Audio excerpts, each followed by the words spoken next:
Welcome to investment guys. मेरा नाम है अमरजीत और एक बार मैं फिर से हाजिर हूँ with some swing stocks which you can keep on your radar for next couple of months और वीक्स। तो लास्ट वीक से हमने फिर से अपनी वीडियो सीरीज रिज्यूम की थी। तो पिछले वीक मैंने 5 स्टॉक्स बताए थे। उस टाइम हमने अपना जो रॉकेट स्टॉक बताया करते थे वो चीज़ इंक्लूड नहीं किया था उस वीडियो में, क्योंकि काफ़ी दिन बाद मैंने शुरू किया था। तो इस वीक से हम फिर से पुराना फॉर्मेट धीरे धीरे वापस लाएंगे, जिसमें हम पहले रॉकेट स्टॉक बताते हैं, फिर उसके बाद हम पिछले वीक वाले स्टॉक्स देखते हैं कि उनमें कोई मूव आया या नहीं आया। क्योंकि कुछ तो उसमें स्टॉक्स ऐसे होते हैं कि जिसका मतलब मंथली लेवल का हम एनालिसिस करते हैं टाइम फ्रेम पे, तो उसमें तो मूव आना एक्सपेक्टेड नहीं है। और जो अगर डेली वाला है उसमें देखेंगे कि हम कुछ क्या रहा उसमें। ठीक है, तो चलिए जल्दी से वीडियो को शुरू कर देते हैं। और आज की जो हमारे स्टॉक्स है, मुझे 3 ही स्टॉक्स मिले जो कि हमारे सेटअप पे मतलब फिट बैठ रहे थे। क्योंकि देखिए, अलग बहुत सारे सेटअप हैं, मैं हर सेटअप डिस्कस नहीं करता हूँ, मेरा एक अपना एक सेटअप है और उसी सेटअप को मैं अच्छे से जस्टिफाई कर पाता हूँ, अच्छे से एक्सप्लेन कर पाता हूँ।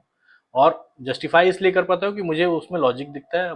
कोई भी सेटअप उठा के देना वीडियो के लिए, वो हमारा काम नहीं है। एक लॉजिक फिट बैठे तभी हम कुछ चीज़ एक्सप्लेन करते हैं और आपको भी कुछ एजुकेशनल पॉइंट ऑफ व्यू से नई नई चीज़ें उसमें बताते रहते हैं। मतलब अगर 6-7 महीनों से अगर कोई वीडियोस फॉलो कर रहा होगा तो अभी तक तो वो खुद से भी ट्रेड ले सकता है। और इवन पिछले वीक के वीडियोस में मुझे बहुत सारे लोगों के कमेंट्स आए थे जब मैंने बोला था कि आप लोग वीडियो मिस करते हो या नहीं, तो बहुत अच्छे अच्छे पॉजिटिव कमेंट्स आए थे, तो उसके लिए धन्यवाद। और कुछ ही लोगों ने पूछा था कि सर आप जैसे स्टॉक मतलब कि चूज करते हो वो वैसे हम कैसे करें।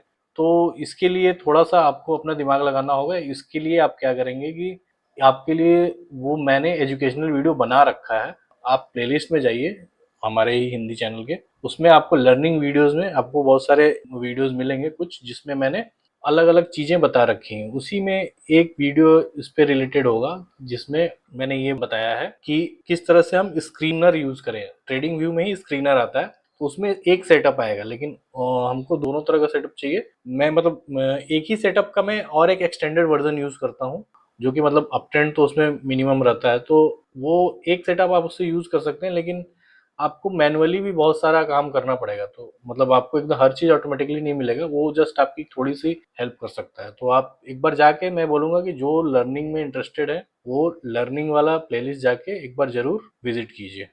तो मैं एक बार आपको दिखा भी देता हूँ। आप जब हमारे चैनल विजिट करेंगे, आप सबसे पहले यहाँ पे इन्वेस्टमेंट हिंदी सर्च मारेंगे। ऑलरेडी आप चैनल देख रहे हैं तो डायरेक्ट खोल सकते हैं। उसके बाद यहाँ पे प्लेलिस्ट में आप जाएंगे और एक प्लेलिस्ट ऐसे बनी हुई है लर्निंग की। ठीक है, आपको ये प्लेलिस्ट ओपन करनी है। आप इसमें देखोगे सिर्फ 5 वीडियोज हैं जो कि बहुत ही सॉलिड किस्म के वीडियोज हैं। पांचों वीडियोज देखिए। ठीक है, इसमें ये जो वीडियो है, how to find supply and demand zone with moving averages, इसी वीडियो में ये जो वीडियो है, इसी वीडियो पे आपको क्लिक करना है और इसमें एक स्क्रीनर क्रिएट करना मैंने सिखाया है कि कैसे आप स्क्रीनर क्रिएट कर सकते हैं। तो वो जाके आप देख सकते हो। ठीक है, और बाकी वीडियोस भी काफ़ी अच्छी हैं। आप, मैं तो रिक्वेस्ट करूंगा कि आप पांचों वीडियोस देखिए, आपको अच्छी लर्निंग होगी, आपको कुछ हट के सीखने को मिलेगा जो कि नॉर्मली यूट्यूब पे आपको नहीं मिलता होगा। ठीक है, चलिए अब अपने टॉपिक पे वापस आते हैं और हम चार्ट को स्विच कर लेते हैं। तो आ गए हम वापस अपने चार्ट पे, और अभी हमको क्या दिखाई दे रहा है कि हमारे सामने एक स्टॉक का चार्ट खुला हुआ है, ग्रेविटा इंडिया का। ग्रेविटा इंडिया को मैंने 29 मार्च, आज से लगभग अगर आप अप्रैल मई जून जुलाई, लगभग 5 से 6 महीने के बीत चुके हैं, तब मैंने ये डिस्कस किया था। और इस 5 साढ़े 5 महीनों में ये रॉकेट बन चुका है, लिटरली रॉकेट बन चुका है, क्योंकि ये 122% ऊपर जा चुका है। तो जो हमारा रॉकेट स्टॉक का नाम है उसको सार्थक करते हुए ग्रेविटा इंडिया ने 122% का मूव कैप्चर किया है। तो ये आपको एक पोटेंशियल दिखाता है एक स्विंग ट्रेडिंग का। और ये एक और चीज़ आपको ध्यान देना होगा, जो मैं पिछली वीडियो में बता रहा था, कि आपको स्टॉप लॉस के लिए अच्छा खासा ब्रीदिंग रूम देना पड़ता है। क्योंकि अगर आपका सब कुछ सही है तो थोड़ा बहुत अगर फ्लक्चुएशन भी होता है तो आपका स्टॉप लॉस नहीं हिट होगा। तो एक, या मेरा तो स्टॉप लॉस वहाँ पे बताया भी होगा तो मुझे याद नहीं है, लेकिन बट इतना 800 बताया होगा, 800 का स्टॉप लॉस बताया होगा। वहां तक तो आया नहीं। यहाँ से मान ली किसी ने एंट्री लिया होगा और उसको यहाँ से थोड़ा सा नीचे जाके ये ऊपर का ही रास्ता पकड़ लिया और ऊपर ही तब से जाया जा रहा है। इवन अगर आपको स्टॉप लॉस, मैंने जैसे पहले की वीडियोस में बताता था कि 50 EMA जो होता है उसके नीचे क्लोजिंग हो जाए तो तब आपका स्टॉप लॉस हिट होता है। अगर उसको भी, अगर कोई बिगिनर है उसको प्राइस लेवल नहीं समझ में आ रहा तो उसको भी यूज कर सकता है। तो इसमें हम अप्लाई करके देखते हैं कि हमारा अगर यहाँ पे मैंने बताया तो स्टॉप लॉस हिट होता है या नहीं होता है उस केस में भी। तो मैंने यहाँ 50 EMA का लो लगा दिया है और आपको क्या दिख रहा है, मैंने बोला था ना कि 800 ही है, तो ये तो डायनेमिक स्टॉप लॉस हो गया अपना कि जब बताया था तब तो 800 ऐसे भी था। और नॉर्मली भी ये एक सपोर्ट है 800, तो 800 का तो आपको रहेगा ही। वहां पे जाके इसको टच किया था और वहां से फिर ये मतलब बाउंस बैक करके ऊपर ही जा रहा है और दोबारा तो ये टच भी नहीं किया आके और तब से ही ऊपर जा रहा है। तो किसी ने भी एंट्री ली होती तो आराम से अगर वो होल्ड कर लेता अभी 6 महीने तो अच्छा खासा एक रिटर्न बना चुका होता। तो यही पोटेंशियल है जो मैं हमेशा बताता रहता हूँ कि आप इंट्राडे से ऑप्शन से ज़्यादा बना सकते हो। अगर हर स्टॉक में आपको इतना नहीं आएगा, सबसे पहली बात कि बहुत ज़्यादा ट्रेडिंग भी नहीं करनी है। स्विंग स्टॉक में भी लगा दे तो अगर होल्ड कर रहे हो तो ज़्यादा बेटर है। बस आपको होल्ड करने का तरीका पता होना चाहिए कि भाई हाँ, अब ऐसा नहीं है कि गिरते जा रहा है और आप होल्ड किए जा रहे हो। ये है आपका एक लक्ष्मण रेखा। ये जो अगर किसी को कुछ नहीं समझ में आता है तो 50 EMA का लो, इसके नीचे क्लोजिंग नहीं होनी चाहिए जिस भी टाइम फ्रेम को आप फॉलो कर रहे हो। ठीक है, ये हमारा वीकली टाइम फ्रेम था तो हम इस पे ही लगाएंगे, अब डेली पे नहीं लगाएंगे। ओके, चलिए अब पिछले वीक के स्टॉक्स एक नज़र देख लेते हैं कि उनमें क्या मूव रहा। ठीक है, हालांकि अभी वो उसमें हमको सही मायने में देखा जाए तो 1 महीने बाद देखना चाहिए, लेकिन क्योंकि आप किसी में भी देखोगे, इसमें भी आप अगर शुरुआत में देखोगे तो दिख रहा है कि भाई एंट्री लेते ही ये तो नीचे जा रहा है, बट अल्टीमेटली तो ऊपर गया। तो स्विंग स्टॉक है क्योंकि हम हमारा इंट्राडे तो है नहीं या BTST है नहीं, तो उसमें टाइम लगता है थोड़ा। ठीक है, फिर भी हम एक बार देख लेते हैं। तो सबसे पहले हमारा जो पिछले वीक हमने स्टॉक सेलेक्ट किया था वो था एंजल वन का, जिसका मंथली टाइम फ्रेम पे मैंने बताया था इसका बेस्ट टाइम फ्रेम हम मंथली लेके चल रहे हैं और कैंडल फॉलो करेंगे वीकली का। तो अभी हमको क्या दिख रहा है कि इस वीक भी यहीं पे इसी के अराउंड, इसी जो सपोर्ट के अराउंड यहाँ से फिर से इसको रिजेक्शन, 2 वीक से इसको रिजेक्शन देखने को मिल रहा है। ये जो एक ट्रेंड लाइन है ये ऊपर से आ रहा है जो डिसेंडिंग ट्रेंड लाइन, इसको ब्रेकआउट कर जाएगा, इसके ऊपर क्लोजिंग हो जाएगी तब आपकी एंट्री बनेगी, अभी एंट्री नहीं बनी है। ठीक है, नेक्स्ट देखते हैं। देखिए LIC का मैंने बताया था, इसमें क्या हुआ देखिए, जो मैं चीज़ें बोलता हूँ इसमें मैंने बोला था ना कि 1000 पे आपको एक स्टॉप लॉस रखना चाहिए इन केस किसी ने एंट्री ली होगी। पहले तो मैंने बोला था कि एंट्री अभी लेना, अभी मतलब एंट्री ले सकते हो, एग्जैक्टली याद नहीं आ रहा क्या बोला था, जो भी बोला था, लेकिन ये 1000 पे आपको बोला था कि ये स्टॉप लॉस है, इसके बियॉन्ड नहीं जाएगा, ये स्टॉप लॉस है। और यहाँ पे आपको क्या दिख रहा है कि ये जब आया यहाँ पे तो यहाँ से इसको थोड़ा सा रिजेक्शन देखने को मिला है। ये जो ये लंबा विक है, ये जो लंबा विक दिख रहा है ये रिजेक्शन का सिंबल है। ठीक है, तो यहाँ पे आके अभी इसको रिजेक्ट हो चुका है। 1000 का जो इसका ये था स्टॉप लॉस, मैं क्या बोलता हूँ उसको, उसके नीचे जाएगा तो क्लोजिंग देगा ना, तो वो तो स्टॉप लॉस हिट नहीं कहलाएगा। तो ये देखिए वही है कि एक जो आपका एक लेजिटिमेट लेवल होता है कि भाई इसके नीचे नहीं जाएगा, वही इसी को हम स्टॉप लॉस मानते हैं। अपने हिसाब से नहीं कि मैंने एंट्री लिया 10% स्टॉप लॉस, वो तो हिट होता रहेगा क्योंकि उसका कोई हिसाब किताब नहीं है ना, किसी लॉजिक पे नहीं लिया गया, ये लॉजिक पे है, ये जल्दी हिट नहीं होगा। और यही हुआ। अब यहाँ से देखिए कि मोस्ट प्रोबेबली फिर से ये ऊपर बढ़ना शुरू हो जाएगा, जैसा कि हमने अभी ग्रेविटा के केस में भी यही चीज़ देखा था। ठीक है, चलिए नेक्स्ट स्टॉक देखते हैं। हमारा जो अगला स्टॉक था वो था ज्योति CNC का। इसमें वही है, अपने अभी यहाँ पे ब्रेकआउट कर रहा था ये, बट अभी भी मतलब ये अपने उसके पास ही है, तो यहाँ भी एंट्री अभी बनाई जा सकती है। इस वीक थोड़ा गैप अप ओपन हो गया और इसका आपको मैंने बता दिया कि 1000, ये जो 1000 है, ये 1000 ही इसका स्टॉप लॉस। ठीक है, अभी आप चाहे तो एंट्री बना कर रख सकते हैं क्योंकि ये लो पे तो है ही, तो आप इसका लो पे इसको खरीद पाओगे। तो अभी इसमें आगे और अभी मूव आने का चांसेस है। ठीक है, इसमें मतलब बहुत ज़्यादा मूव नहीं है, जहाँ था वहीं पे है, मतलब जो इसका प्रीवियस वीक का क्लोजिंग था उसी क्लोजिंग के आजू बाजू है। 1150 के ऊपर अभी तक नहीं गया है। अदरवाइज आप 1150 के ऊपर जाने का इसका वेट कर सकते हो। ठीक है, नेक्स्ट स्टॉक देखते हैं। नेक्स्ट स्टॉक है हमारा ऑयल इंडिया का। तो इसमें क्या था कि ये यहाँ पे था, लास्ट वीक क्लोज हुआ था, तो यहाँ से ये थोड़ा ऊपर गया है, यहाँ पे इसने रीटेस्ट भी कर लिया, तो ये जैसे जाएगा, अगर मैं इसको थोड़ा क्लीन बना देता हूँ, ये ऐसे गया है, ऐसे आया है, फिर वैसे जाएगा। तो इसने रीटेस्ट कर लिया ऑलरेडी, और ये अगर किसी ने एंट्री लिया होगा तो उसके ऊपर ही है अभी, मतलब उसको मतलब 2-3% का मतलब अभी वो प्लस में होगा, क्योंकि ये डेली वाले हैं तो इसमें तो मूव हम एक्सपेक्ट कर सकते हैं। तो उसी हिसाब से मूव आ रहा है। ठीक है, नेक्स्ट देखते हैं। इसमें देखते हैं राशि पेरिफेरल्स में। इसमें क्या हुआ था, यहाँ पे था, मैंने बोला था चाहे तो एंट्री बनाई जा सकती है, अदरवाइज थोड़ा सा इसमें वेट कर सकते हैं।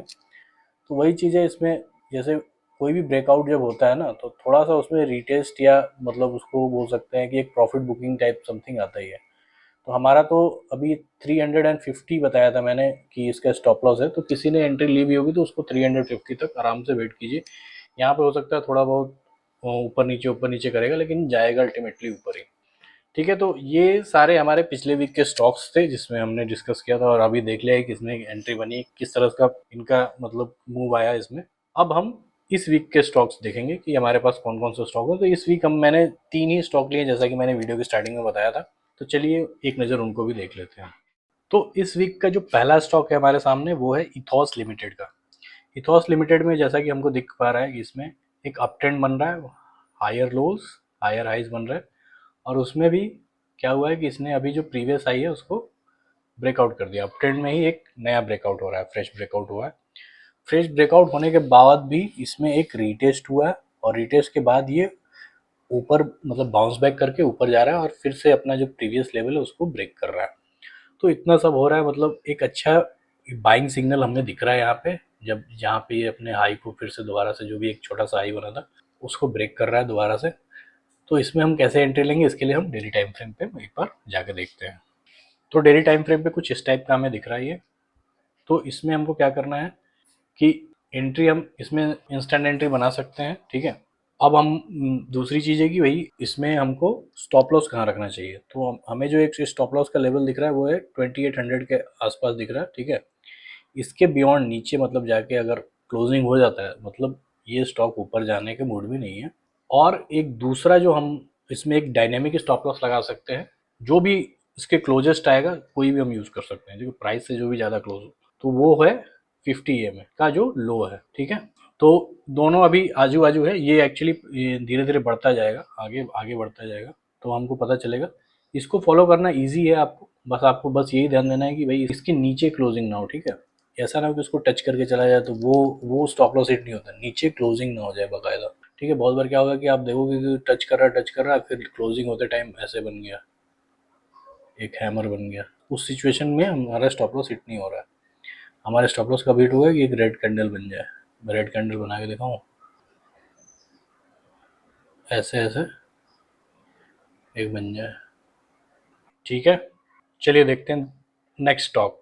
अगले स्टॉक में भी हमको सिमिलर पैटर्न ही देखने को मिल रहा है, बट थोड़ा सा डिफरेंस है कि इसमें जस्ट अभी फ्रेश ब्रेकआउट हुआ है, और ब्रेकआउट काफ़ी अच्छे वॉल्यूम के साथ हुआ है। तो इसका मतलब यही होता है कि इसमें सेंटिमेंट काफ़ी पॉजिटिव है।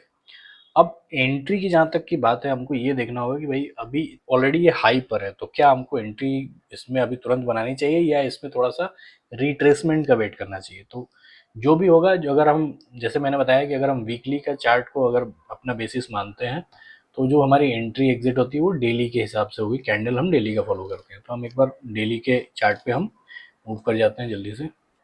तो यहाँ पे हमको डेली का चार्ट कुछ ऐसा दिख रहा है, हमको एक मतलब गैप अप ओपनिंग दिख रही है, तो मतलब काफ़ी स्ट्रॉन्ग पॉजिटिव सेंटीमेंट है इसमें। ठीक है, बुलिश सेंटीमेंट जिसको बोलते हैं।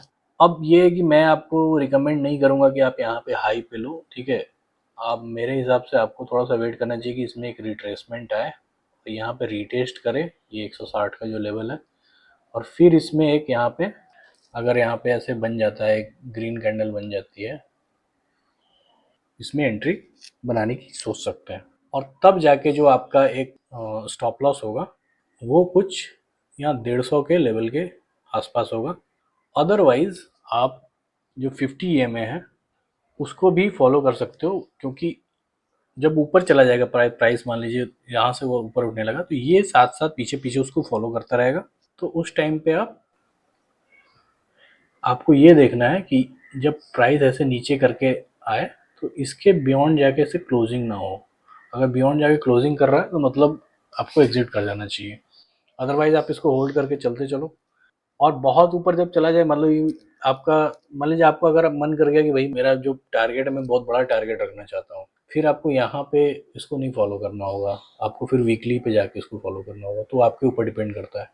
अगर आपका 5-10% का टारगेट है, तो फिर आपको ये लगा के आप जल्दी से अपना टारगेट बुक करो, घर चले जाओ।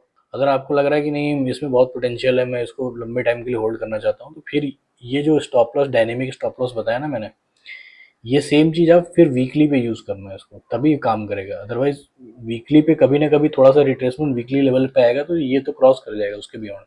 ठीक है, तो जैसा आपका टारगेट हो उसी हिसाब से इसको काम करना है। आई होप कि ये समझ में आया होगा जो मैंने बोला, अगर नहीं आया होगा एक बार रिपीट करके सुन लेना।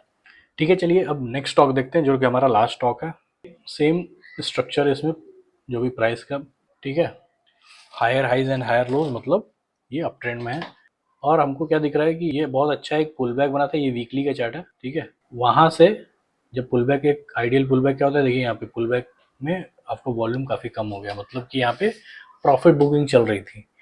अब प्रॉफिट बुकिंग खत्म होने के बाद फिर से पोजीशन बना के जो स्मार्ट मनी है इसको ऊपर लेके जाना चाह रहा है, और इसका जो प्रीवियस आई उसको ब्रेक कर गया। तो जो सेंटीमेंट है इसमें काफ़ी पॉजिटिव है, बुलिश सेंटीमेंट है दोनों के लिए, मतलब रिटेलर्स के लिए भी अब तो हो गया, और पहले से इसको स्मार्ट मनी के लिए, क्योंकि स्मार्ट मनी का एक और ये सिग्नल है कि इसमें वॉल्यूम आया ठीक ठाक।